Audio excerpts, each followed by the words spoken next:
To establish the evolution of ancient Egypt's justice system, we have to reflect upon the 5 key periods of ancient Egyptian history. The first chapter of this story begins in a time known as the Old Kingdom. The Old Kingdom was a unitary state. This means that its formal government was highly centralised. This structure developed as a result of several smaller polities coming together at the end of a time known as the pre-dynastic period. The most powerful role in ancient Egyptian society during the Old Kingdom and also later was the pharaoh. This principal title embodies this unitary state, guaranteeing both earthly and divine protection. The Old Kingdom may be regarded as the most transformative period in ancient Egyptian history, as the foundations of justice and pharaonically controlled statehood were introduced.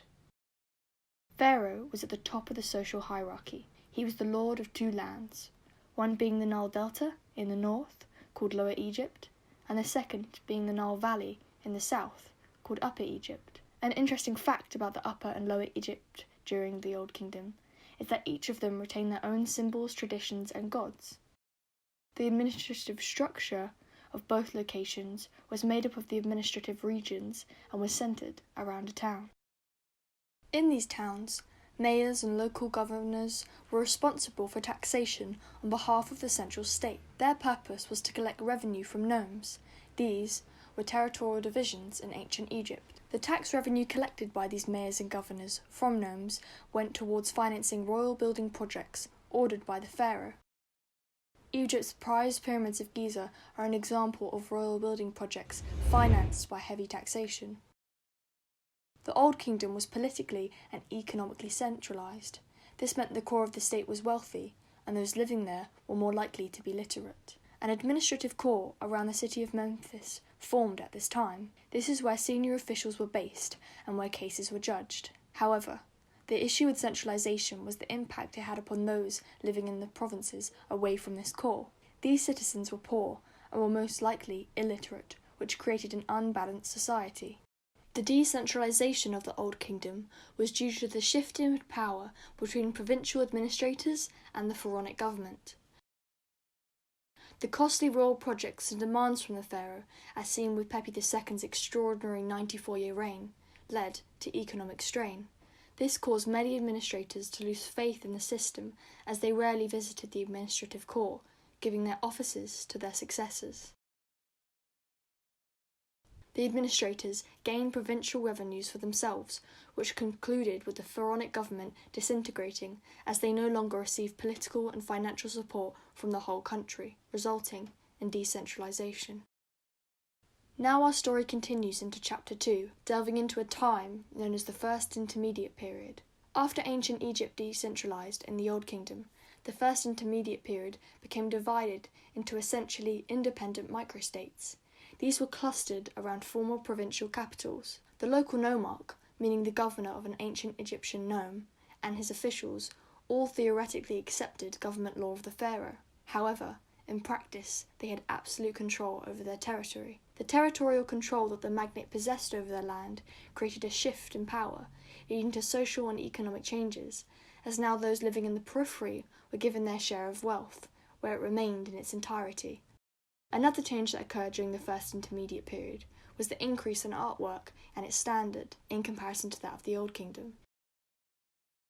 Junior provincial administrators began to build more elaborate tombs and write complex inscriptions. This shows that the First Intermediate Period gave new opportunity for provinces as they acquired more wealth. This increase in local power shows that more people, like lower-level officials, were developing skills of basic reading and writing. Local officials were trained, which created stability in the provinces. During this period, because of decentralisation, there was no longer an administrative corps being dominated by local legal officials. Instead, the rise of literate individuals who specialised in justice rose, and created a more nuanced and, in places, professionalised legal system in comparison to that of the Old Kingdom. The decentralisation ended around 2050 BC. At this point, microstate Thebes gained influence and eventually was able to create and lead an alliance of minor rulers who eventually conquered the whole of Egypt, initiating the next chapter of our story, a period known as the Middle Kingdom. During the Middle Kingdom, 2 things had reformed. The state had been reunified and the administrative core was re-established in the Nile Delta. However, certain changes made in the first intermediate period remained. Provinces also remained wealthier and became far more independent. The Middle Kingdom, being centralised, allowed the inequalities between the core of the state and the periphery to decrease massively since the Old Kingdom. Another development that is seen from the Old Kingdom to the Middle Kingdom is the decrease in the pharaonic government's engagement in monumental royal building projects. Another way in which the Middle Kingdom progressed in its justice system was the introduction of defined law known as HEP. This gave judicial officials the opportunity to now be able to look up how certain cases should be handled before they reached a definitive decision. We will discuss this law in more detail later on in the film. There's also evidence to show that during this time, literature may have progressed further.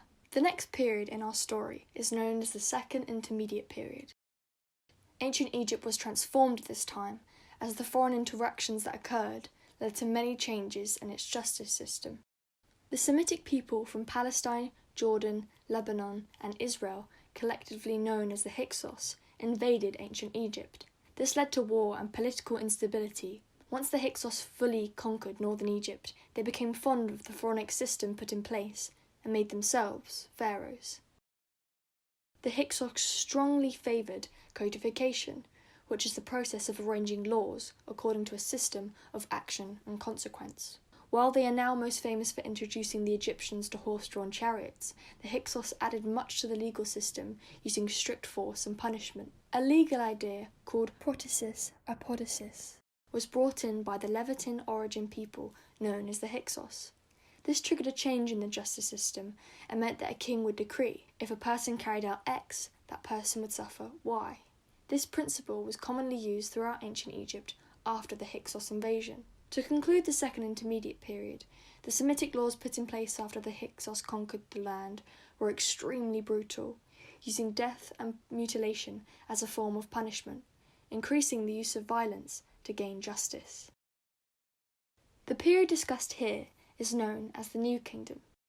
In the New Kingdom, the Hyksos who previously conquered ancient Egypt were driven out, and the country was now free, united once more under a single pharaoh. As the New Kingdom continued, Egypt began to expand its territory, stretching from Nubia, or modern-day Sudan, across to Anatolia, or modern-day Turkey. In comparison to the Old Kingdom, the New Kingdom was vastly different in terms of law and order.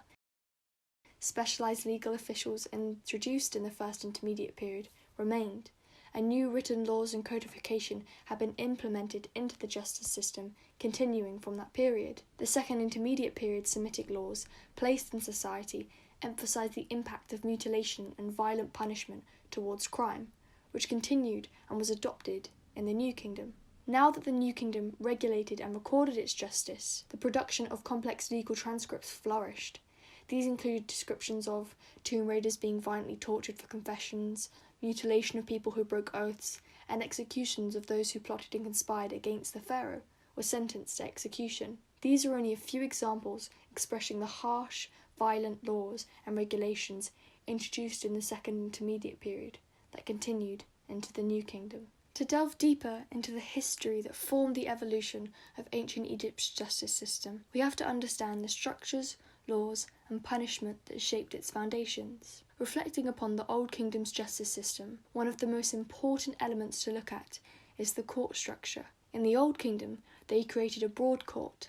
This was a large open court, or roofed hall, in a temple. Its purpose was for judging in the administrative cause. Old Kingdom officials who worked at the broad court were given specific titles depending upon their role. For instance, some were called Enforcer of Judging in the Broad Court, Enforcer of Judging in the Royal Broad Court, and Overseer of Judging of the Broad Court. 6 officials were also titled Director of Broad Court. The collapse of the Old Kingdom's justice system comes down to 2 things: the central judicial institutions of the old administrative core becoming non-existent, and the provinces taking control of the administrative affairs, which meant the centralised judicial institutions declined.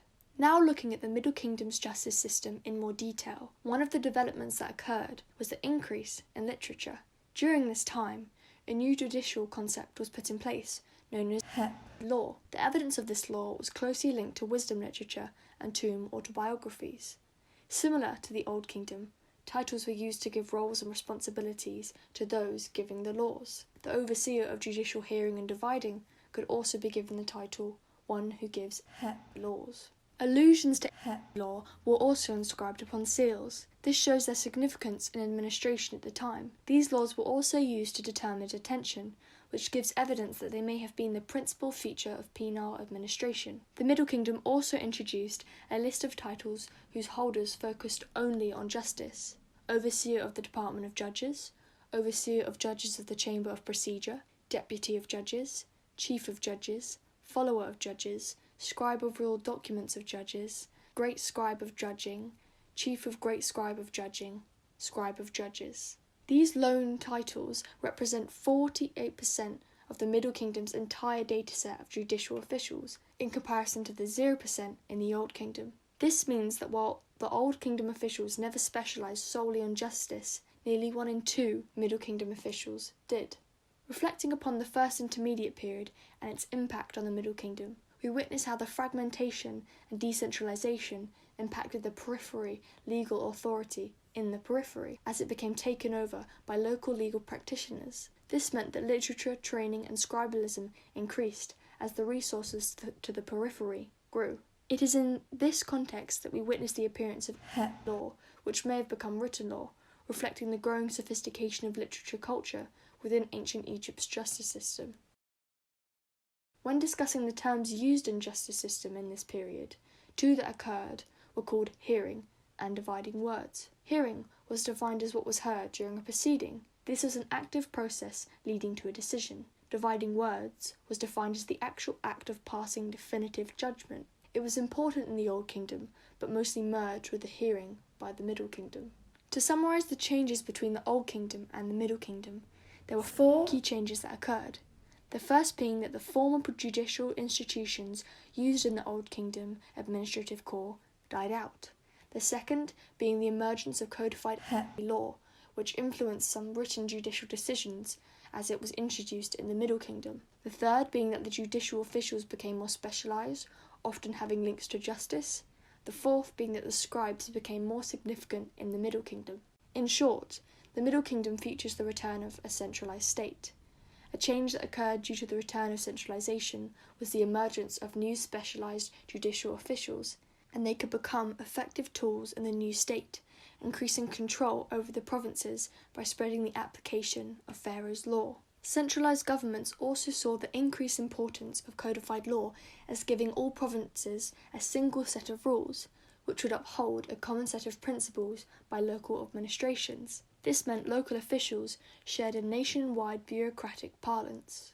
Before we delve into the layered punishments and laws of the New Kingdom, we will have a brief, summarised overview of the key elements that made up the Old Kingdom, First Intermediate Period, and the Middle Kingdom's justice system. The elements that formed the Old Kingdom's justice system were the defined judicial corps, weak links between royal institutions and local village councils in the periphery, some practitioners who focused on local justice matters, but usually outside the recorded sphere of formal state bureaucracy. The elements that formed the First Intermediate Period's justice system were the collapse of defined judicial corps, centralised institutions being shut, expansion of provincial resource availability due to the collapse. The elements that formed the Middle Kingdom's justice system were the erasure of clear boundaries between the periphery and original core justice systems, the extinction of many judicial institutions, leaving only honorific titles as relics of bygone age, specialised judicial officials emerging with common professional identities, the legal principles of law being introduced, lastly, a more unified system which included some recorded justice. Now we arrive at the last section in our story of ancient Egypt's justice system. To begin delving into the details of the New Kingdom's structure of law and punishment, we will be reflecting upon the transformative increase of violence and the specified force that was used against convicts, which was at least in part connected to the Hyksos invasion in the Second Intermediate Period. After the Second Intermediate Period passed and the Hyksos fled, the New Kingdom's justice system was effectively transformed, as it retained influence from the Hyksos punishment techniques, which favoured violence. The New Kingdom's justice system can be broken down into 3 key features. The first being torture and corruption. Beatings and contortion of limbs were frequently used methods of torture that were seen in court examination. Torture was also utilised to draw confessions and bribery from people, which was perfectly legal, but it could also be associated with corruption and bribery. The second dimension of the New Kingdom's justice system focuses on execution, mutilation, and banishment. In extreme cases, for instance, if a criminal were found guilty of treason or violation of sacred property, they would most likely be executed. The technique used to do this was mainly impalement, although burning was also used in some cases. If a criminal were to try conspire and plan to kill the pharaoh, they could be coerced into taking their own life, which was seen as the worst fate. Mutilation laws and techniques can be shown through the oaths found in past documents. A translated example states, "As Amun endures and as the ruler endures, if I speak falsehood," replaced by other offensive appropriate. "May there be cut off my nose and ears, me being banished to Cush." To give geographical context, Cush was an ancient kingdom in Nubia, located in the Sudanese and southern Egyptian Nile Valley, and was used as a place of banishment where convicts were sent to work in labour camps. Mutilation in the New Kingdom's justice system was very extreme. It could consist of beatings and open wounds. For example, a provision in a royal decree against embezzlement stated, "Laws will be enforced against him by beating him with 200 blows and 5 open wounds, together with exacting labour." In common cases, the ears and nose of a convict would be cut off. This was particularly traumatic for the individual, but effective in punishment. The nose was associated with the breath of life, and the ears represented the connection of wisdom and divine granting of requests between the human and the gods. If these were severed, the convict would be cut off from any connection with the gods, leading to social stigma and outcast, which triggered fear and prevented crime. Due to these mutilations, convicts would also suffer psychological effects and a high risk of infection. To expand upon the extremity of punishment in the New Kingdom, Egyptian convicts would work underground in gold mines, under very harsh conditions, in chains and being frequently beaten, which led to them dying of injuries. A Greek historian, known as Diodorus Siculus, explained how the convicts desired death, as it can't have been worse in their eyes than the ongoing horrible conditions and treatment they would face. Moving into the final dimension of the New Kingdom's justice system, we witness the use of renaming and psychological belief-based sanction. Renaming of a convict would create permanent damage, as their identity was fundamental to the individual once they progressed into the afterlife. To lose your name was to lose part of your being, causing irreparable harm to the existence in the afterlife. Lastly, the psychological sanctions caused by the facial mutilation and renaming, in order to prevent convicts from communicating with the gods, created vulnerability. These sanctions excluded convicts from established realms of divine protection and from social norms associated with it. To conclude our story, the evolution of the justice system within ancient Egypt was a chain of varied changes and events throughout the periods. The Old Kingdom developed the foundations of justice and progressed from a unitary state to being decentralised.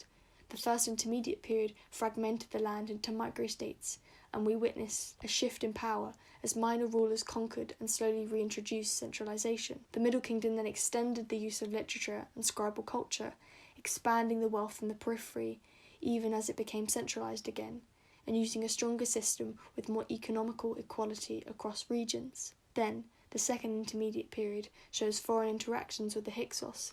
Their influence likely led to an increase in violence within the system, which created a drastic shift as the harshness and extremity of punishment increased. Lastly, we come to the New Kingdom, which saw territorial expansion. The use of codification, torture, mutilation, and banishment dominated the justice system. Overall, we can witness the progression of how decentralisation and foreign interactions in ancient Egypt led to a more brutal, specialised, and structurally regulated justice system.